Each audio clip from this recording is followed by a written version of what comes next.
For those of you who are new, welcome to Eternos Academy. My name is Eternos, and it is my mission to make spirituality and mysticism accessible to as many people on the planet as possible.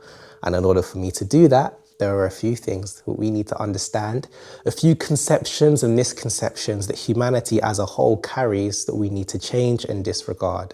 And in today's lesson, I just want to run through some common misconceptions that pertain to astral travel, or what many people know or call astral projection. Let's get into this, okay? So you clicked on this video because I'm sure you understand what astral travel is. For those of you who don't know, essentially it is when you use your soul to explore the astral plane, different realms, different planes of existence, however you want to call it. The first misconception, common misconception that pertains to astral travel is that it is possible for you to be permanently separated from your body, and that you have this thing called a silver cord that can be sliced, cut, whatever, so that you can't return to your physical body. I was taught this in the religion that I grew up in, which was Christianity, and I was told stories about how certain people who we deemed as enemies had been killed by slicing their silver cord. It's also mentioned in a book in the Bible written by Solomon,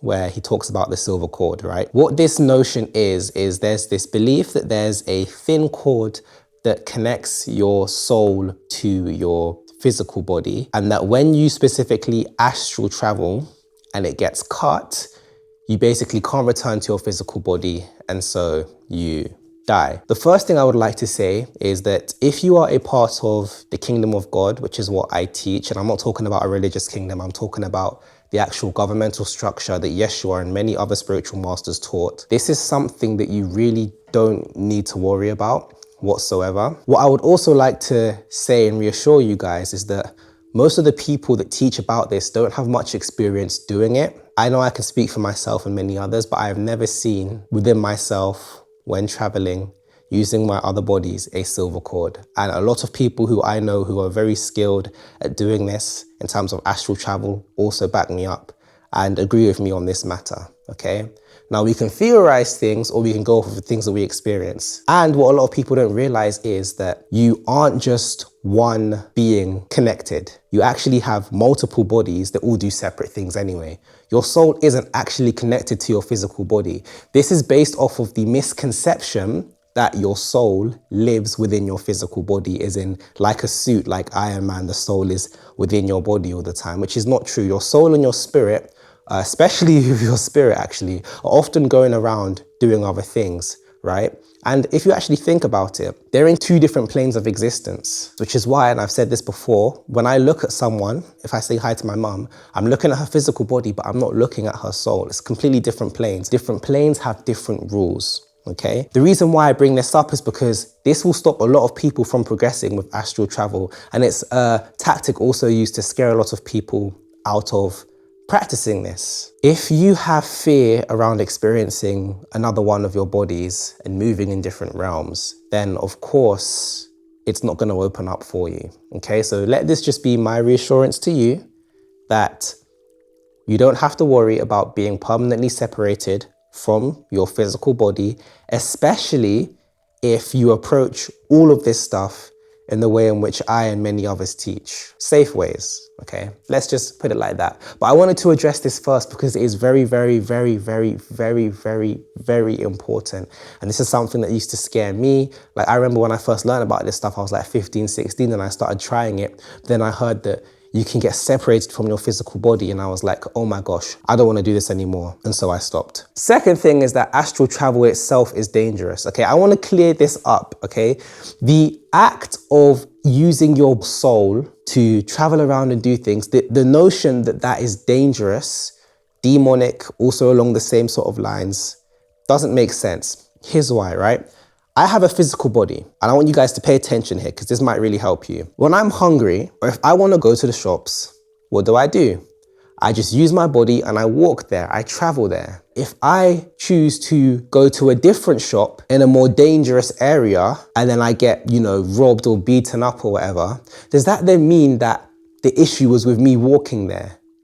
The issue wasn't actually with my body or the action of me walking. The issue is that I went into an area that I knew was dangerous, that had risks that I shouldn't have been in, and so I reap the consequences of that. And so many people treat the astral plane like it's a free roam video game.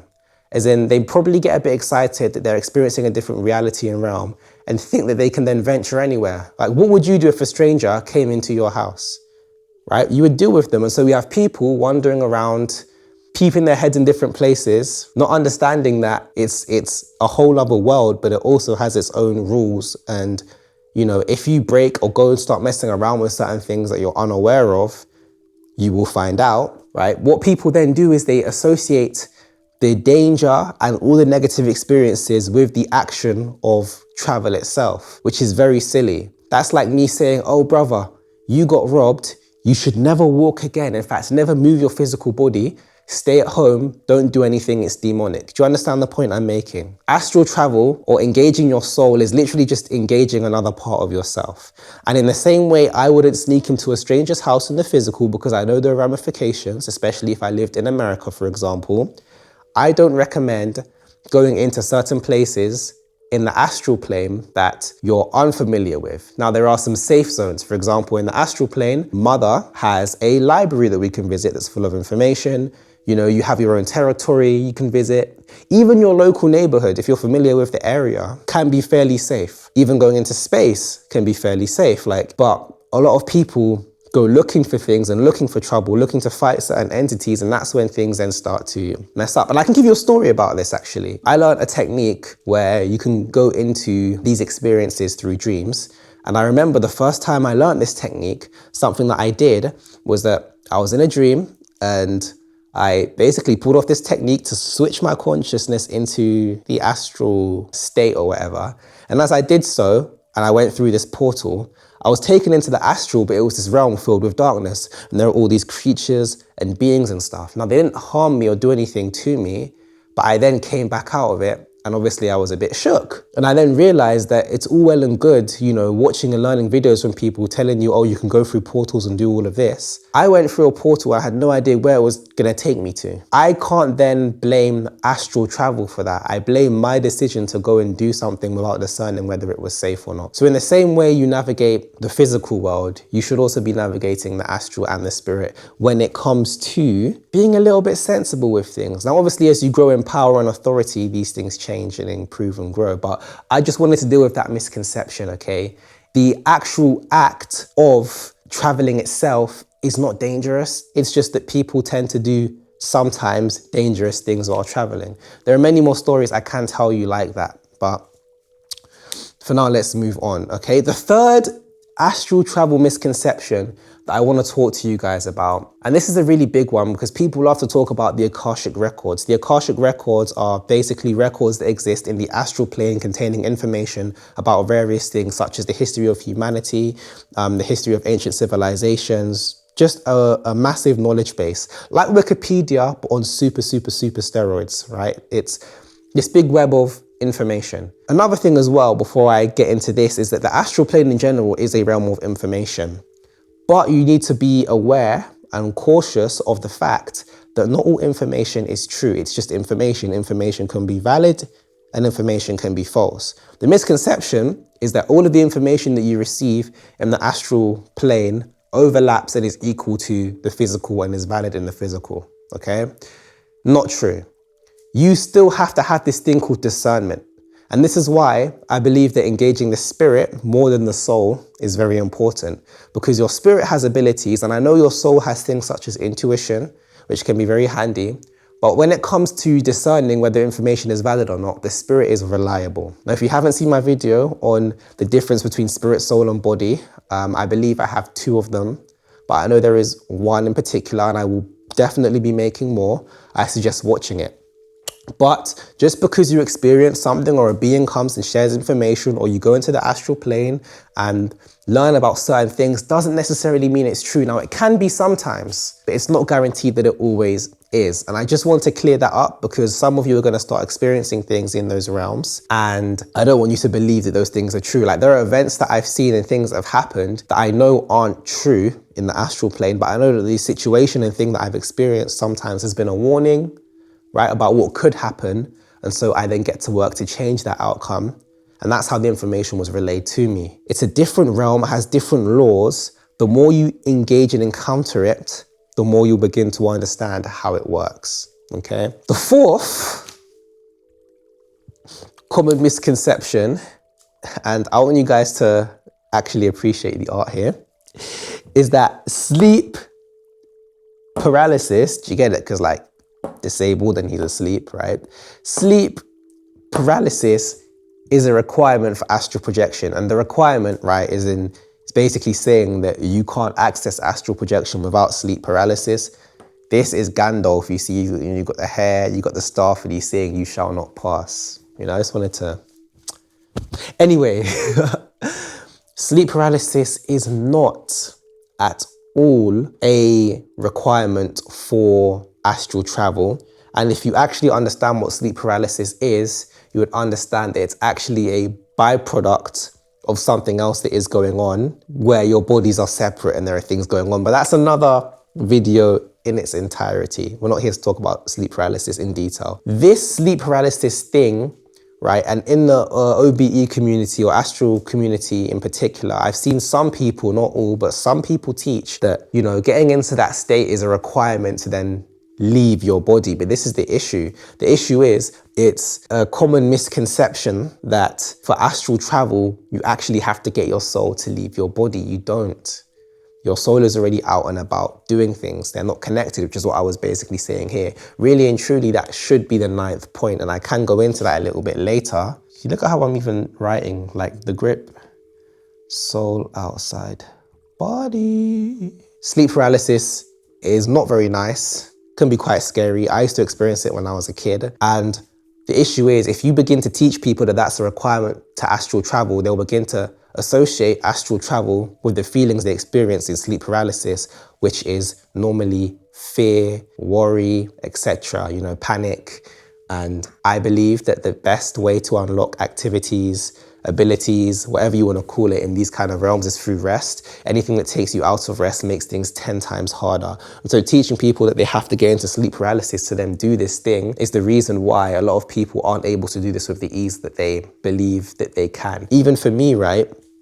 I'm still training and mastering astral travel, but do you know how much more easy it became for me when I stopped trying to focus on separation techniques, getting into states like this, worrying about the sleep patterns and REM sleep and all of that. When I just learned to rest and set the intention in my soul to go to places, I would literally just pass out in bed, like lying down in the position that I'm in. I used to do it sitting up, but what would happen is as I went about, my body would go limp and I'd be scared of like falling over, collapsing and hitting my head. So I started doing it lying down. It became so much easier for me to then slip away. And rather than me seeing my physical, my soul leave my physical body, which is what I used to try and do and be struggling, because my soul would be halfway out my body, like here, I'm trying to move this, and then I'm seeing like a light hand come up and I'm like, oh my gosh, and how can I slip my shoulder out and this and that? Rather than doing all of that, I just relax, rest, and understand that my soul's already outside of my body, and then just connect with my soul, and all of a sudden I'm there. Things got a lot easier. I just dropped a whole load of keys, and I'm gonna make a video about that as well. But you know, if you stayed this long in the video, thank you, because what I just said will save you a whole lot of time. That's that. Sleep paralysis, not a requirement at all. Number 5, there is a misconception that drugs are a requirement or help massively when it comes to astral travel.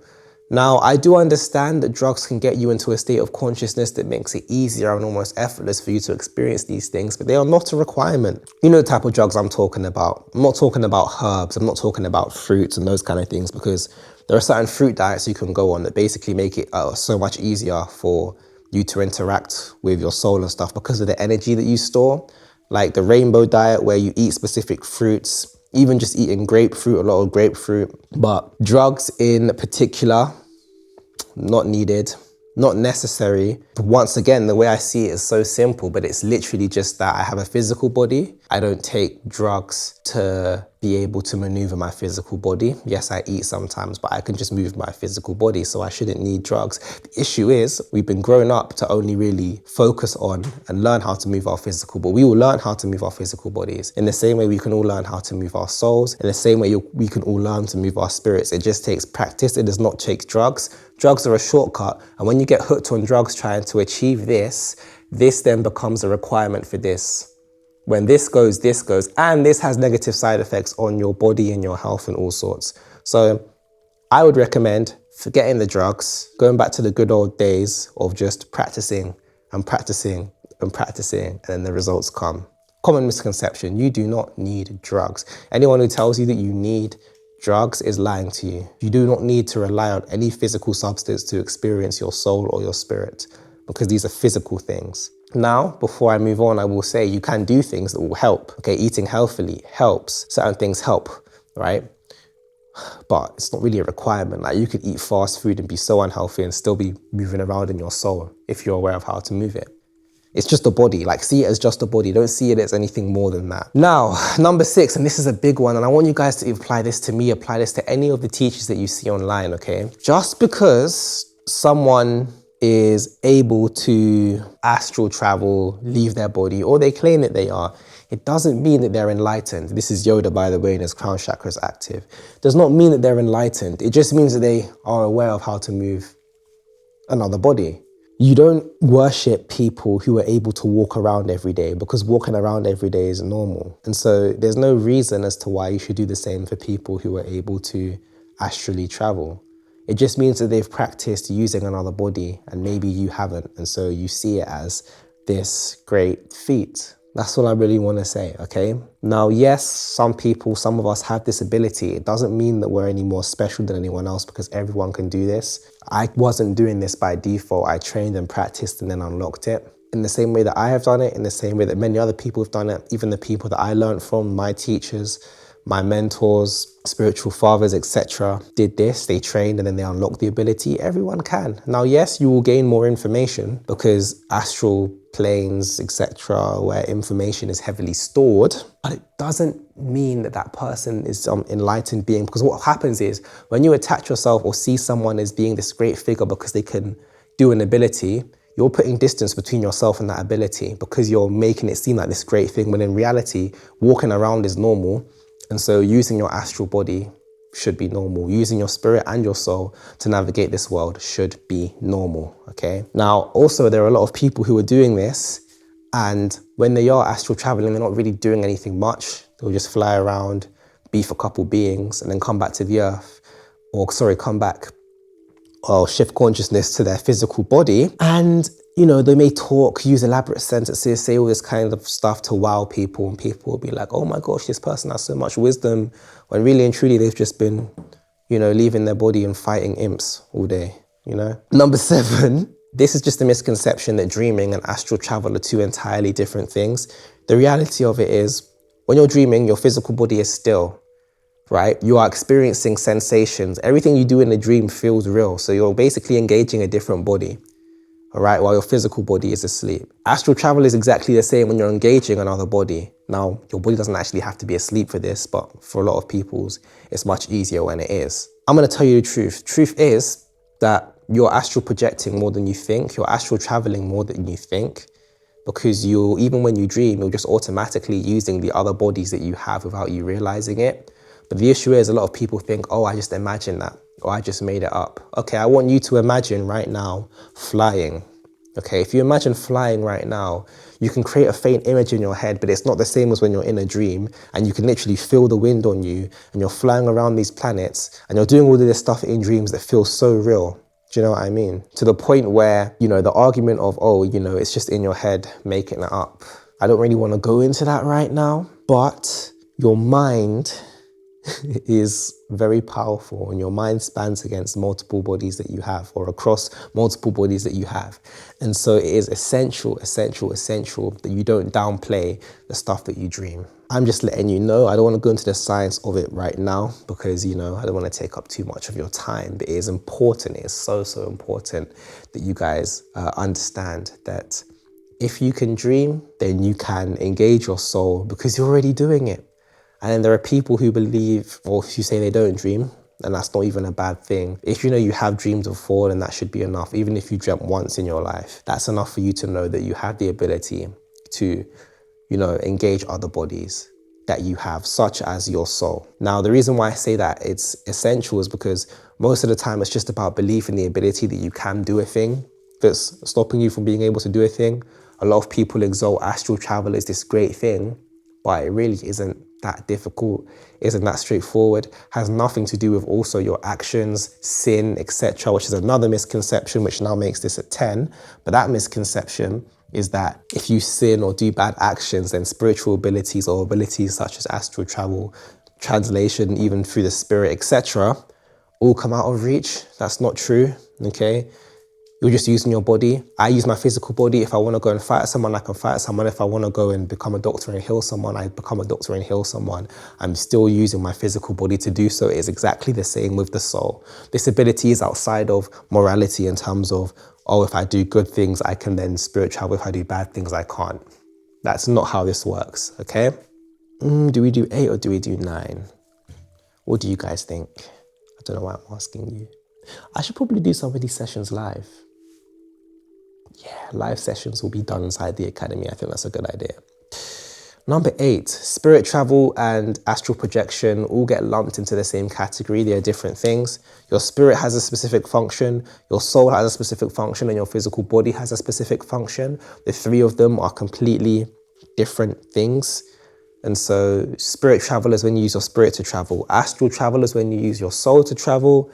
And then walking around, running, jumping, jogging is when you use your physical body to travel. 3 entirely different things, okay? Just wanted to clean that up for you. And the soul being outside of the body. The soul is actually very expansive.